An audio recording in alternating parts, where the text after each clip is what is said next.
Hey everyone, I'm really looking forward to the next 4 weeks. Together we're going to explore 1 Peter and really wrestle with what are some of the themes in there and what it can really teach us. So excited to be on this journey with you, so let's get straight into it.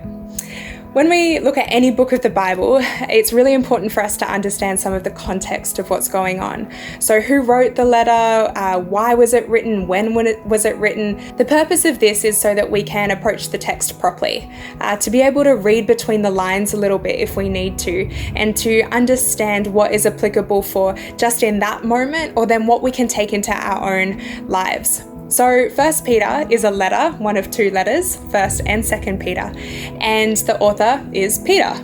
He was an apostle of Jesus, and he is writing this letter to a group of people, and these people are not part of the Jewish family. They're called the Gentiles, and they have been exiled to all different regions, but this in particular is the northwest region of Asia, so what we know today as Turkey.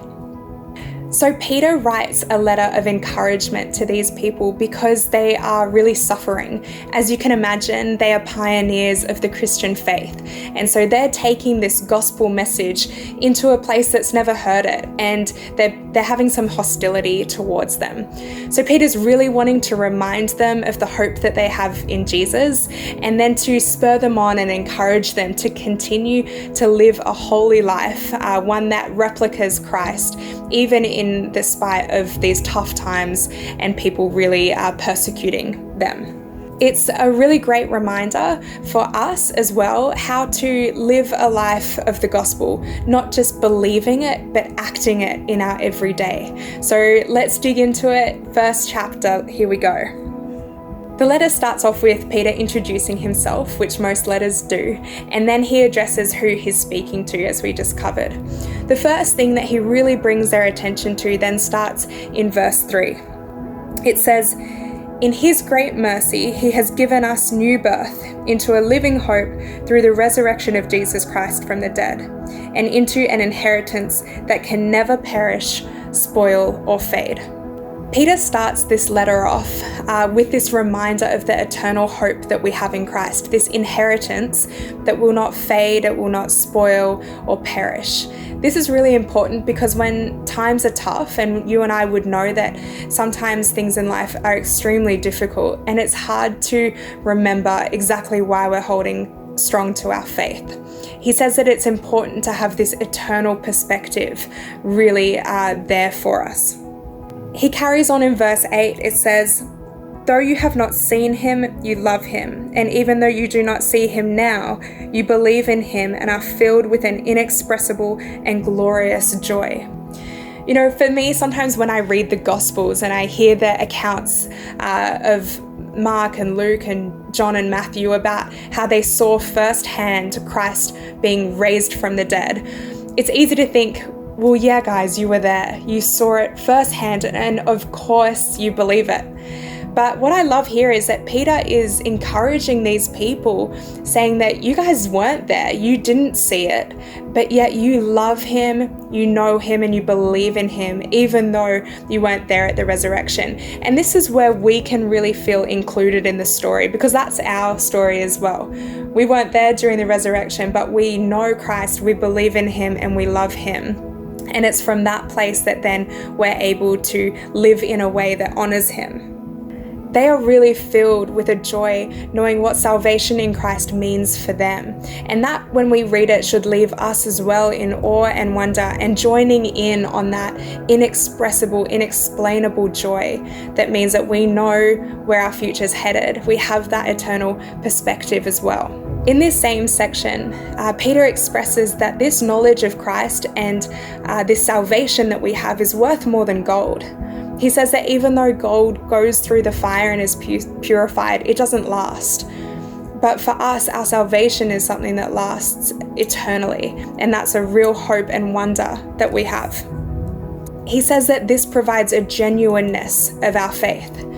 And I don't know if you can think of times in your life that have been really tricky, and you've had trials and tribulations or suffering of any kind. When we walk with Christ through it, we often would say that it made our faith stronger. And that's exactly what Peter's talking about here in verse 7. Have you ever heard the term big picture thinking? That idea that, you might be fixed on something and someone will say, you need to think of the big picture. I often will have that referred to in my life where, things might be a bit tense and someone will say, don't worry, it'll all resolve, just think of the big picture.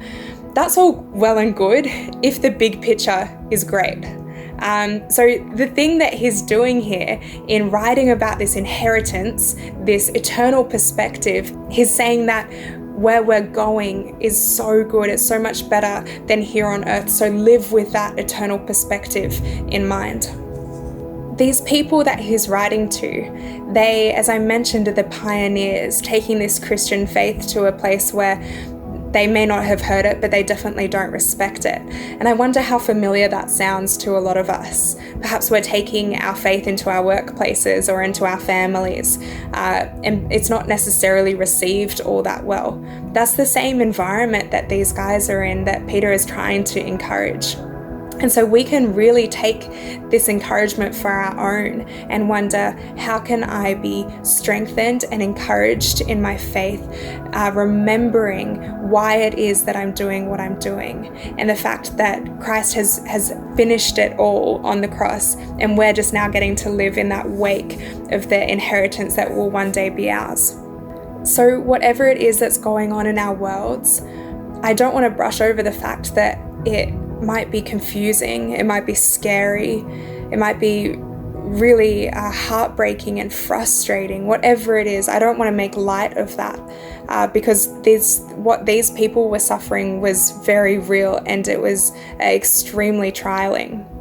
But what I do want to hope that we walk away from after reading just these first verses in 1 Peter is to recognize that he offers us such an encouragement, such an endurance that we can then take into our suffering, not to get rid of it, but to be able to walk through it, knowing that Christ is enough and that Christ's inheritance is waiting for us.